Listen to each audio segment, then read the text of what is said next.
Minister, distinguished guests from India, ladies and gentlemen. As the Mayor of Oslo, it's a great pleasure for me to welcome you all to this high-level business and research summit between India and Norway. Welcome to Oslo, and a very warm welcome to Oslo City Hall. Let me begin by thanking you for your valuable work and your commitment to cooperation across national borders. The partnership between India and Norway is rooted in long-standing historical ties, but it is first and foremost oriented towards the future. India and Norway may differ greatly in size, yet both our countries are proud maritime nations, and Oslo is a city with long maritime traditions.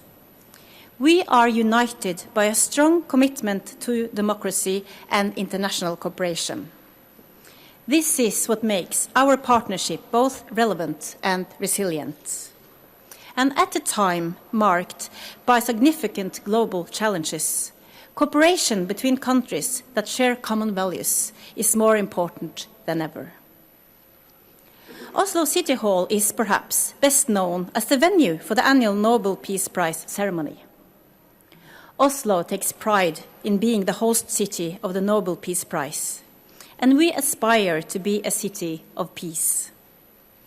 In 2014, we were honored to host Nobel Peace Prize laureate Kailash Satyarthi from India, who received the prize together with Malala Yousafzai for his tireless struggle against the oppression of children. And in 1979, Mother Teresa received the prize for her humanitarian work in Kolkata. Oslo City Hall is also known for its paintings and decorations. As you may have noticed when entering the building, memories of World War II are prominent, reflected in its art. Other artworks show key elements of Norwegian culture, history, and economical life. I hope that Oslo City Hall, with its traditions for peace, hope, and bringing people together, will be an inspiring setting for your business and research summit here in Oslo. Once again, it's my great pleasure to welcome you all to the city of Oslo, and I wish you every success with your important work, both in building partnership, but even more important, in building friendships. A warm welcome to Oslo.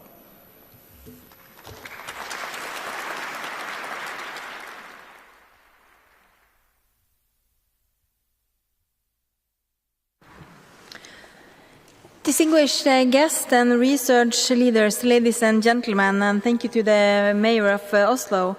I am pleased to host this roundtable and would like to extend a warm welcome to you, especially to those of you who have come all the way from India.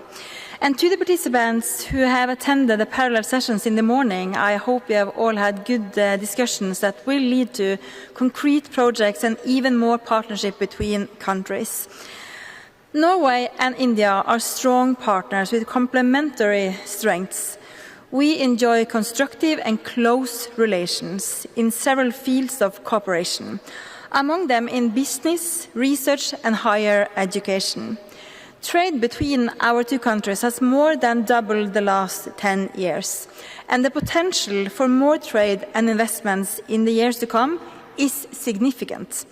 I am therefore quite pleased that the Trade and Economic Partnership Agreement between India and EFTA, TEPA, entered into force last October. TEPA is a milestone for the trade relations between Norway and India. And I just also now have to say thank you to all of you, both businesses and our teams from both countries who made this possible. It provides a strong foundation for continued and increased cooperation and brings the EFTA countries and India even closer together. For instance, the agreement offers great opportunities in terms of duty-free market access, trade in services and for investments. And this is good news for the future development of trade and investments flow. Key sectors are maritime, energy, health solutions, circular solutions, clean oceans and seafood, many of which are already well-established areas of cooperation. And we also cooperate broadly within research and higher education. And we are pleased that several agreements in this sector will be signed after this session. By working together in research and higher education, by sharing technological advancements, and by promoting innovation and trade, Norway and India can address many of today's pressing global challenges. More than 160 Norwegian companies are represented in India. Many of Norway's most valued and renowned businesses are operating in the Indian market and have made substantial investments. And I am pleased that many of these companies are with us here today, as all are representatives working in joint Norway-India research project. So without further ado, let me now turn directly to you, the business leaders around the table, because we will now start a tour the table with selected speakers, where each participant will briefly share their perspective on where they see the greatest potential for future cooperation between Norway and India. So it's in the interest of time, I kindly ask everyone to keep their remarks to 1 minute. I say it again, 1 minute. So my question to all speakers is, looking ahead, where do you see the greatest potential for joint investments, innovation and collaboration between Norway and India? So let me now invite our Norwegian participants to begin. And now we have Jotun, Kongsberg Maritime, DNV, Aker Solutions, Lærdal Medical, KSAT, SINTEF, NTNU og BV LPG. So, please.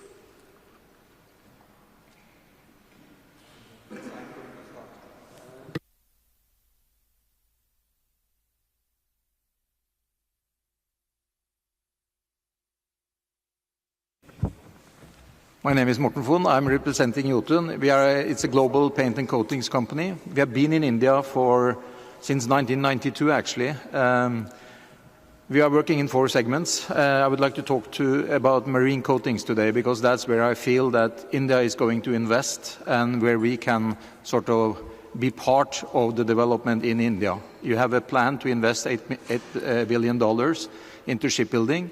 We are the biggest supplier of marine coatings in the world. We have 24% market share globally, and we have 47% market share today in India. So I feel that we can do a lot together. We have factories producing in India. We have an R&D center in Pune, where we have developed a center of excellence for marine coating solutions and anti-foulings for the future. So I feel that's an area where we can do something together in the future. And by that, thank you.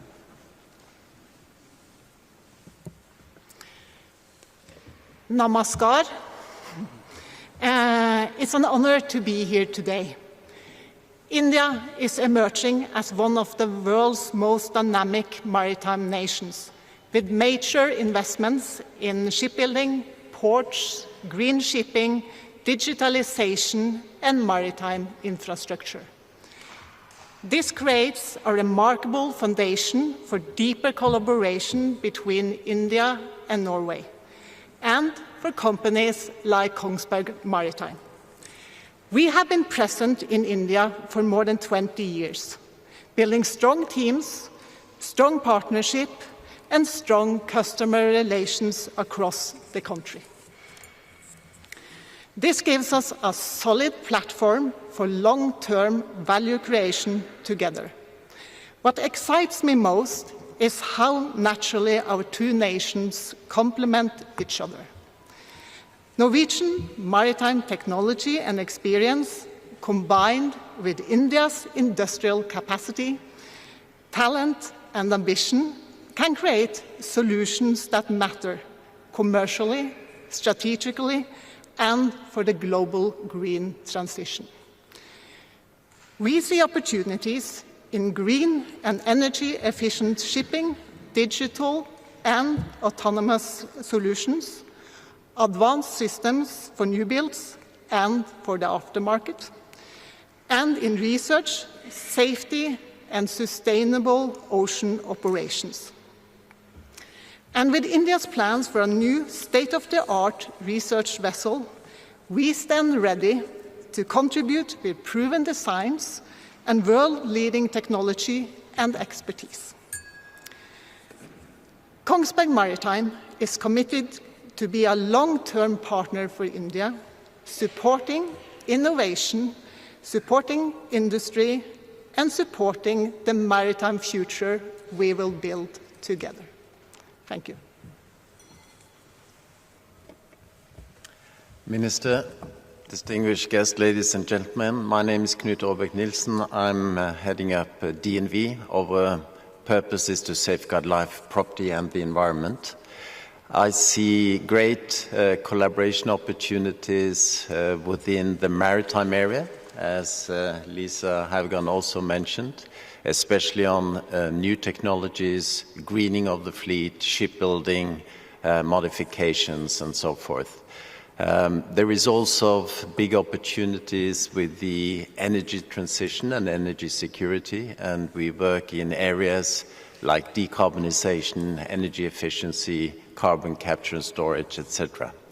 And then finally, it is also a great opportunity to work with Indian companies on medical technologies, especially as we are a notified body and can help Indian medical products to enter the European market as one example.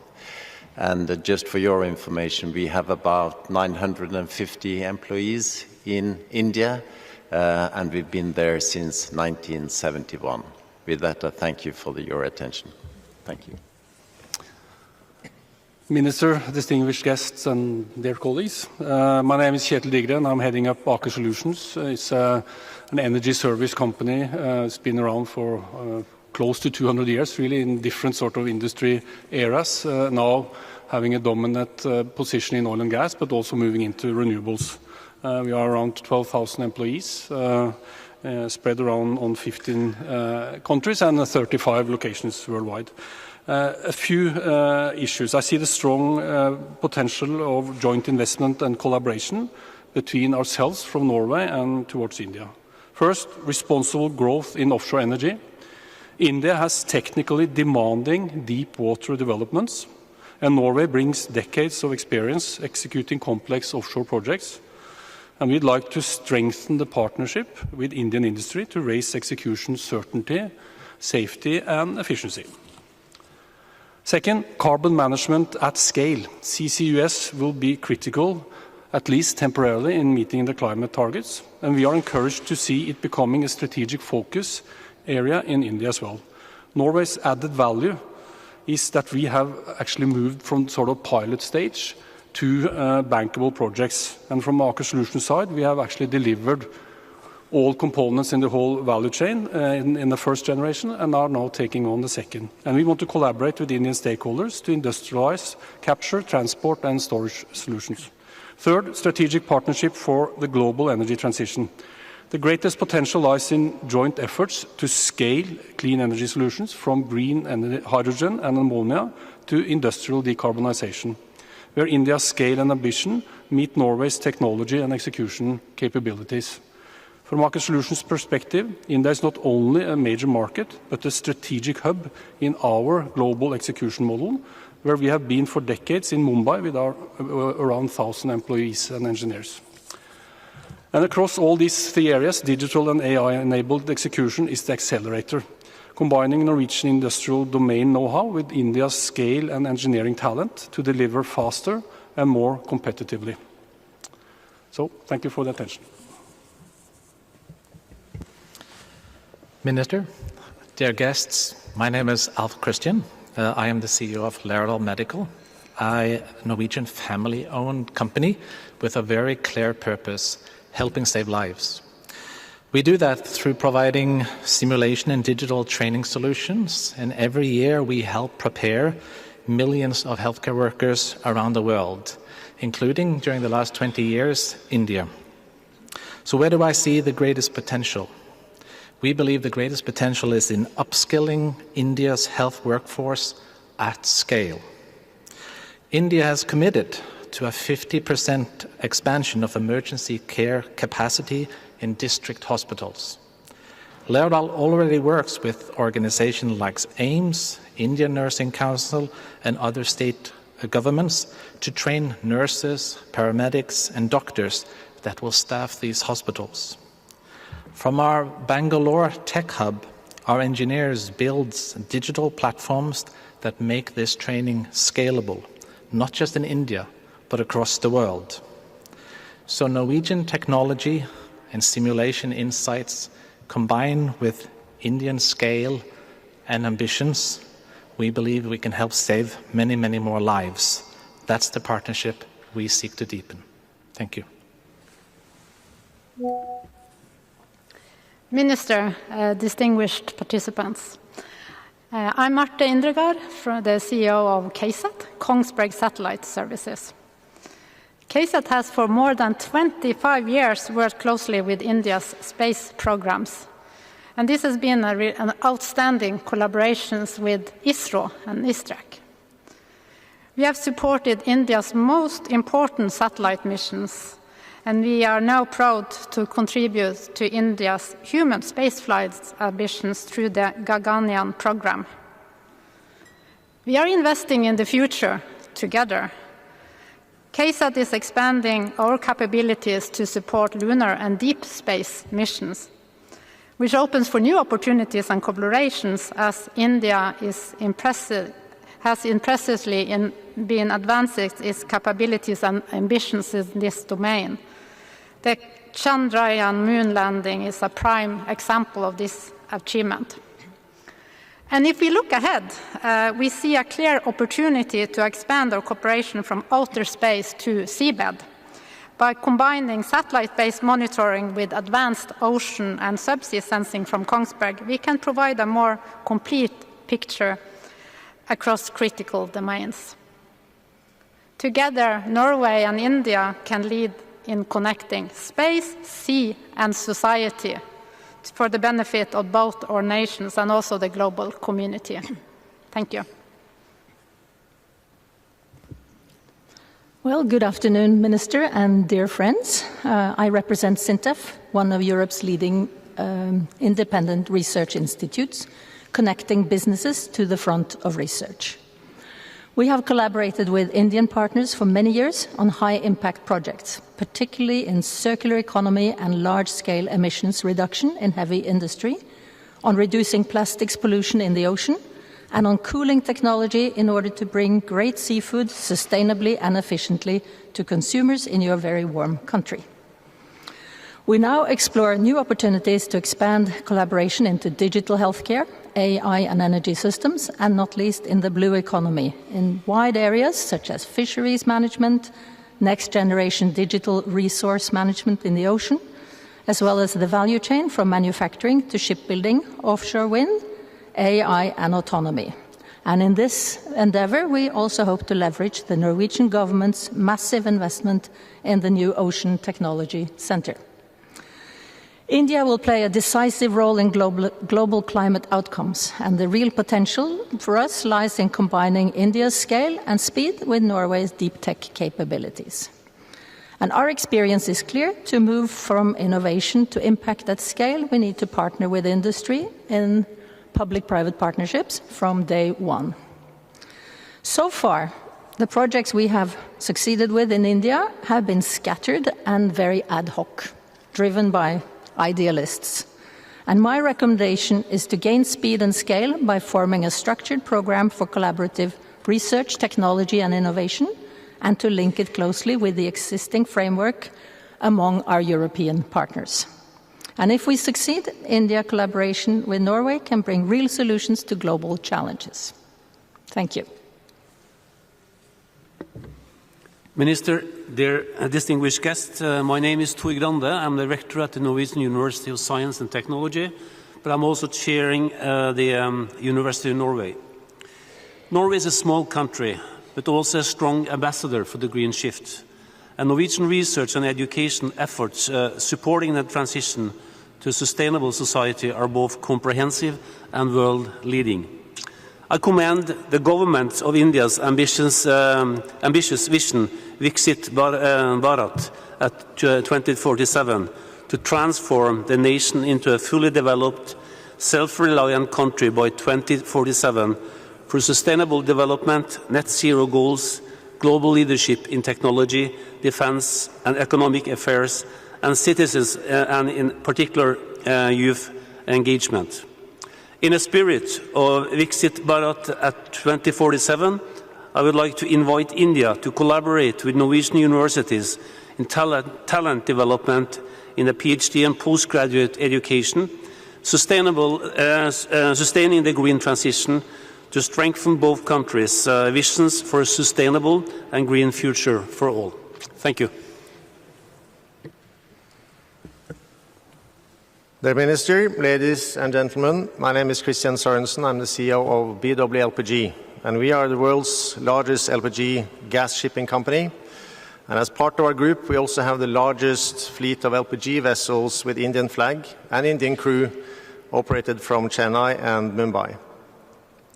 Over the last years, 6-7 years, I would say, we have invested around $500 million in our Indian fleet, now consisting of 8 vessels, which have shipped between 15% and 20% of all the Indian LPG imports over the last years. Historically, the LPG has been sourced from the Middle East, but last year we loaded the first LPG cargo from the US destined for India. This is a trend we expect to strengthen as India's increasing need to diversify its energy supply drives additional demand for shipping capacity. And to meet this demand, we are ready to invest more in our India subsidiary when the time is right. I would also like to personally thank the Indian government for their support in securing a safe transit through the Strait of Hormuz for 2 of our vessels recently stuck inside the Persian Gulf. Thanks to the involvement of the relevant Indian government bodies, the 2 ships could eventually transit with much-needed LPG bound for India. Finally, it's important for me to mention the increasing level of investments in India by various players in the Norwegian maritime cluster. Norwegian shipping companies have on order nearly 15% of all ships currently being built in India, representing investments of $500 million US. The overall global newbuilding capacity is constrained, and we encourage and support India's ambitions to take a leading role in the shipbuilding industry, where the wide and deep cluster of Norwegian maritime vendors, service providers, and shipping companies look forward to participate. Thank you for your attention. Thank you so much. And I have to say that this makes me quite enthusiastic just to listen. So now I'm looking forward to hear also from the Indian side, and we will continue in the same format with the time limit. And before I give the floor to the Indian side, if just Marty, just take off your mic as well. Good. So I will just read the company names, and then we continue the same. We have the Wari Group, Bharat Forge, Florence Shoe Company Limited, Suana Spices, Rashgir Gems, Bharat Cloud, Nurture Aerospace, and Deep Mala Foods. So, please, the floor is yours. Thank you, Honorable Minister. It is an honor to join this roundtable, and I also like to thank you, the Norwegian host, for convening this meeting for the India and Norway business partnership. We all know that the Norway are the natural partners, not only in the energy or other things, but more we see the number of companies from Norway playing in India. And as a Wari, we are in a complete energy transition. And that the solar, we are the largest producer of solar panels outside China, and batteries, hydrogen, and other products like transformers, transmissions, and others. I think, moreover, this partnership is potential not only to address the present energy needs, but today I have attended the battery seminar, and I think there are a lot of opportunities to shape the future of energy between these two countries. Thank you for inviting again. Thanks. Honorable Minister, ladies and gentlemen, friends, I represent Bharat Forge, which is India's largest exporter of engineered manufactured products. We have plants in Europe for the last 20 years, including not so far from here in Sweden. And although these were largely focused on automotive manufacturing, over the last 10 years, Bharat Forge has transitioned or transformed into a manufacturer of energy, marine, and defense products.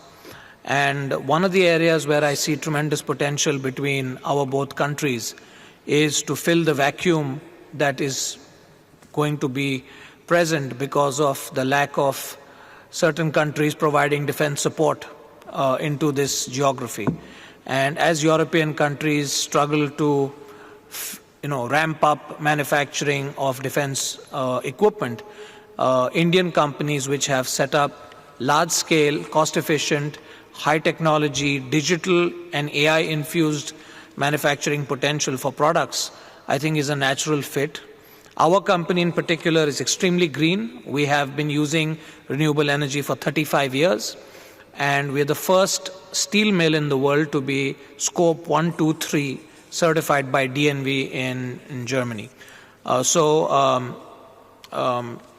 just look for potential opportunities to partner in either marine or defense or any such sector which has hardcore manufacturing for a win-win. Thank you. Good afternoon. Thank you, Honorable Minister, for a warm hosting of this session. Good afternoon to all industry friends. I am Anand Chordia, representing Suhana Spices Foods. We are into manufacturing of Indian traditional foods as well as functional and nutraceutical foods. We are exporting to more than 40 countries and present in 9 states in India.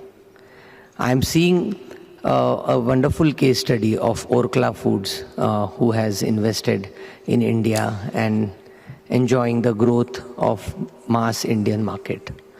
We are also seeing a lot of collaboration possibilities between our nation into retail automation, cold storage systems, and many more technologies where Indian growth story has just begun.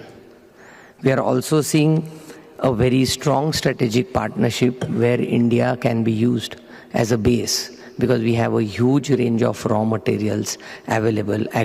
We have more than 20 agri regions where we have more than 500 health foods ingredient which we grow, and the processing opportunities in India are phenomenally high. That's where I see a lot of collaboration happening together. Thank you so much. Madam Minister, distinguished leaders, ladies and gentlemen, good morning, good afternoon. Yesterday I had the privilege of witnessing Norway's Constitution Day celebration. It was really a great honor for me. I was also carrying the national flag and going on the streets, and especially to the evening at the University Square. It was fabulous to see that, because India and Norway also exchanged the same culture, same kind of independence we had in the year 1947. It was a wonderful reminder that two nations geographically distant, but we value each other. Under the visionary of our Honorable Prime Minister, Shri Narendra Modi ji, India has emerged as one of the most trusted and dynamic economic power today. And India stands very confident, reforms, innovation, and execution. I'm also very glad to say that India, EFTA, TEPA, has created a strong foundation for India-Norway cooperation in textiles, apparels, and footwear. I can tell you the footwear, we are the second largest producer in the world. And on this way, the 99% of the Indian export under EFTA will be duty-free. So it will be a great advantage for both the countries. I have to just touch upon 4 points, which is first is resilient supply chain, which is between India and exchange of India, trade between India and Norway. The second could be on the design and innovation and sustainability partnership. We also have a tanning industry, which is, we are all certified, but LWG, Leather Working Group from UK. We are a gold-rated company, and most of the leather businesses also are green nowadays, and especially in India. And ladies and gentlemen, this time, let's move beyond the buyer relationship. We go towards investment, technology, partnership, and long-term industrial collaboration. And India brings scales, Norway brings innovation. Together, we can build sustainable global success. Tusan Tak and Jai Hind. I did say right. Thank you. Good afternoon to all. I'm Jagdish Fofandi from Deepmala Foods. But I would like to talk about the seafood industry and India as an opportunity in the seafood market more than my company.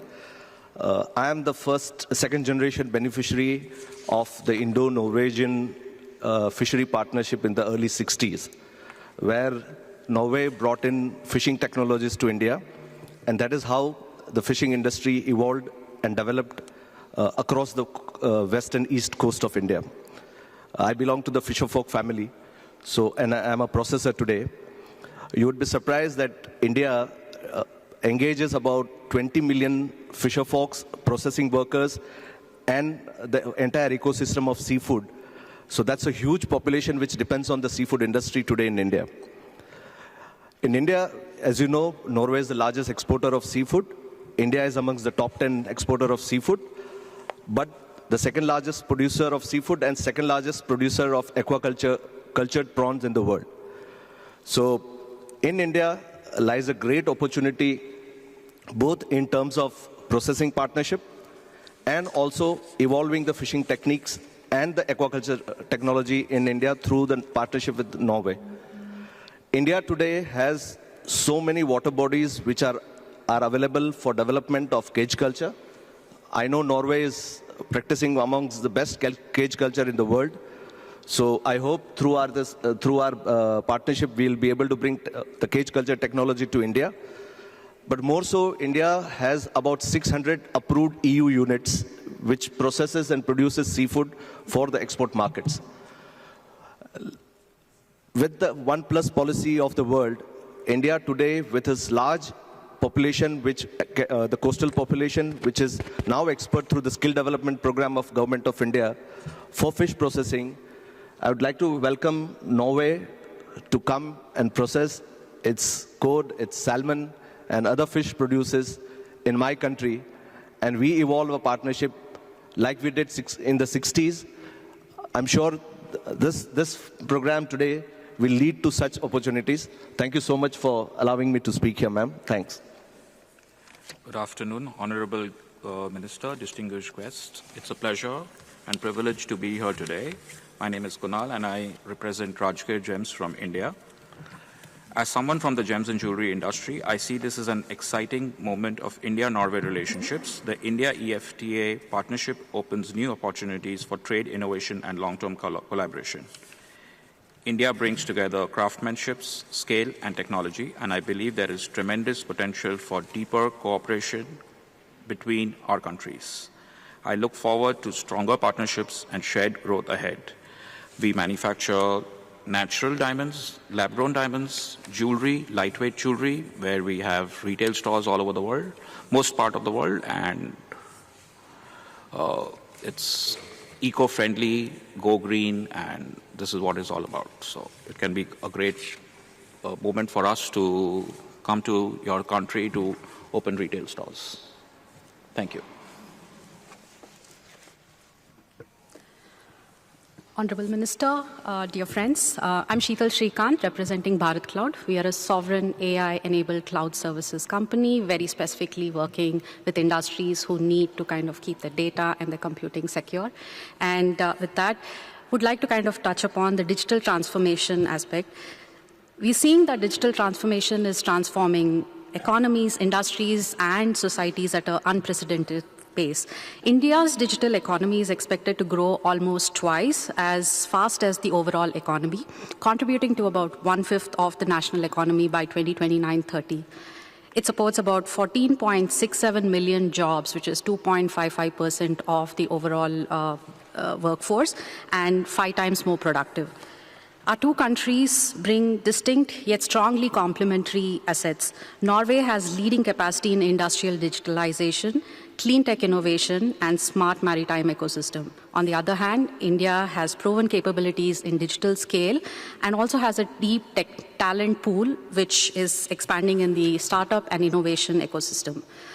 The EFTA further strengthens for our deeper engagement, and I think we have signed this in 2024 and it's effective 2025. The agreement is expected to significantly strengthen investments, technology, partnerships, and long-term industrial collaboration between India and EFTA. So I have 3 points that I would like to quote as recommendation. First is very specifically on the digital transformation of maritime, logistics, and energy sectors. With integration of AI, IoT, robotics, drones, predictive analysis, cloud computing, and digital twins, we feel that the operations can be a lot more optimized. We can improve energy efficiencies, reduce emissions, and strengthen the operational resilience across critical infrastructure and global trade. Second, collaboration in emerging and strategic digital technologies must become a key pillar of our partnership. India's globally recognized strengths in IT services, digital public infrastructure, digital identity systems, e-governance platform, cloud services, and technology talent can complement Norway's advanced innovation ecosystem and technological sophistication. We can expand our cooperation in cybersecurity, cloud services, government technology, AI-enabled industrial applications, and data analytics. Third, there is a significant potential to strengthen the innovation and startup linkages.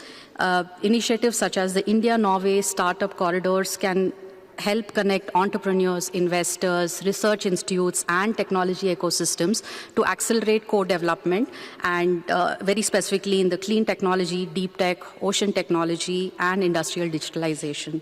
Thank you. Hi, myself Mohit Bafna, Managing Director of Nurture Aerospace. Thank you for this opportunity. Today, India and Norway stands very important interactions of the opportunities. I would like to briefly highlight few areas where both countries can deepen collaboration across defense technologies, AI, robotics, and advanced digital ecosystems.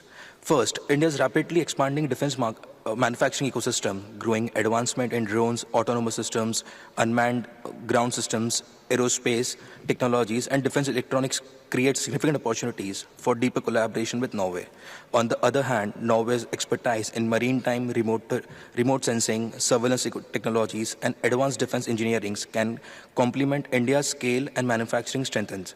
We can explore joint development and co-production in such areas such as unmanned aerial systems, unmanned ground systems, maritime surveillance platforms, coastal securities, next-generation defense electronics, and smart solutions. Norway has shown the world what responsible innovation, sustainability, and sovereign wealth and long-term thinking truly looks like. India, on the other hand, represents scale, speed, talent, and one of the world's fastest growing economy and innovation ecosystems. If these two nations collaborate deeply, we can create solutions not just for ourselves, but for the world. Today, as India and Norway are nourishing each other's strength in exactly what it is. Whether it's agri-tech, defense, technology, or drones and robots, or maritime innovation, the responsibilities and possibilities are immense. India brings execution, capabilities, and a massive market with top talent and ready to build. Norway brings technology excellence, responsible capital, global credibility, and a strong commitment towards the sustainability. Together, we can create partnerships that are not transactional, but transformational. We are here carrying only ideas on paper, but also with a real technology, real deployment, and years of persistence behind us. And most importantly, we are here to share a belief that innovation should not only create wealth, but also create an impact. As our Honorable Prime Minister Narendra Modi ji has often says, this is a time for India to contribute meaningful to the future of the world. And I genuinely believe that India and Norway together can become the powerful partners in shaping the future. Thank you so much. To seen tak. Thank you. That was really good Norwegian. Thank you so much. We actually have, this is a thing I never thought I was going to say, we actually have a couple of extra minutes because we have been sticking to the time. So I think we can open up for one comment from each side before we wrap it up. So you have to be quick with your hand. If there's no one in 1, 2, 3, okay, then no more comments. Then I will just actually wrap it up because we then have some extra time to mingle, to talk to each other, and I think that's one of the the thing I have been looking forward to the most is actually to be able to meet new people, and hopefully that is valuable for all of you as well. And now we've heard a lot of the things that's going on in the cooperation between our two countries, from the business side, from the research side, from the university side, and I have to say it makes me an optimist for where this is going, moving forward together with you. And you have given us a lot of insights and valuable contributions to the cooperation. And for a politician responsible for the trade and industry part in Norway, it's extremely important for me to hear these insights. And I know that comes from it's the same for the Indian side. I had a really good visit from Minister Goyal for last year. I was really thankful for that, and also the roundtable discussion we had also at that time. I hope that we now can use the time before our prime ministers arrive to talk to each other and see how can we take this cooperation further, because I am still really proud of what we made possible through the TEPA agreement. But it is an agreement. It's a signature on an agreement. But the most important thing is how we handle it after, how we actually put these agreements into action. And that is all of our jobs, to make sure and possible that this will rise the investments and the trade between our two countries. And we need more of that in the time we are in. We need more cooperation. We need more solutions for the future, as the people, the industries, our economies actually need. So I think I can see on behalf of the Norwegian side that we are honored to have all of you here with us today, and for this state visit to Norway. It is an absolute honor for us to have you here. So now it's time for making small talks, talk with each other, and put this deal into action. So thank you so much for your cooperation. I think we can make ourselves an applause.